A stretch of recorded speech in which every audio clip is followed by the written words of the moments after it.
जो रास्ता बाबा साहब भीमराव अम्बेडकर जी ने दिखाया था उस रास्ते पे चल करके इस देश को और मजबूत बनाने का काम करेंगे।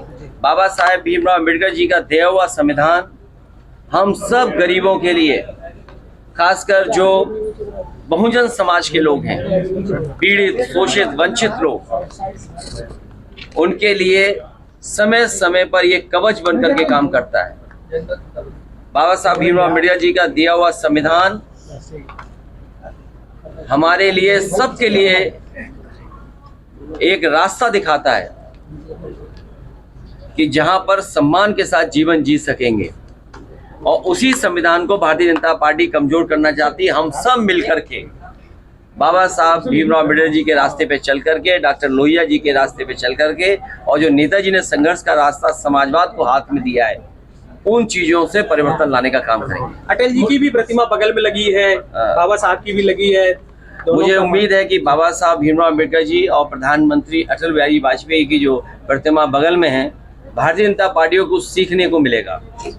भारतीय जनता पार्टी के लोग यहाँ आए, जिस तरीके से हम लोगों ने बाबा साहब भीमराव अम्बेडकर जी के सामने नमन किया, उसके बाद देश के रहे प्रधानमंत्री, उनकी भी प्रतिमा पे हमारी पार्टी के कार्यकर्ताओं ने माल्यार्पण किया, हम लोगों ने नमन किया। ये भारतीय जनता पार्टी के लिए सीख है कि संविधान सबके लिए बराबर है, और जितना भारतीय जनता पार्टी के लोग बाबा साहब के शरण में चले जाएंगे, उतना ही देश और मजबूत दिखाई देगा। दलित जोड़ो अभियान शुरू कर रही है बीजेपी, 14 तारीख से दलित जोड़ो अभियान शुरू कर रही है गाँव जाकर। छुआछूत, दूरी रखना, उनका छुआ खाना न खाना, और बाबा साहब भीमराव अम्बेडकर जी के बारे में तो पढ़ा होगा कि किस तरीके से पीने के पानी को लेकर के उन्हें संघर्ष करना पड़ा। जो तालाब था वहां भी पानी पी नहीं सकते थे, पानी के लिए कितना इंतजार करना पड़ता था। अपनी क्लास, अपने कॉलेज या समाज में उन्होंने कितना भेदभाव देखा।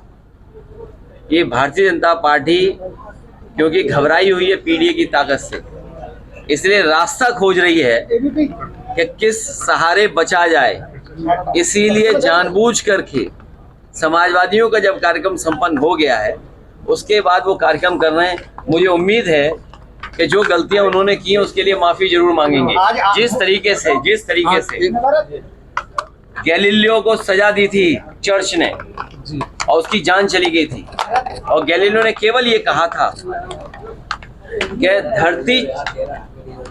धरती का चक्र सूर्य नहीं लगाता है, बल्कि सूरज का चक्कर धरती लगाती है। उसी पे चर्च ने सजा दे दी थी और उसकी जान चली गई थी। 400 साल बाद माफी मांगी।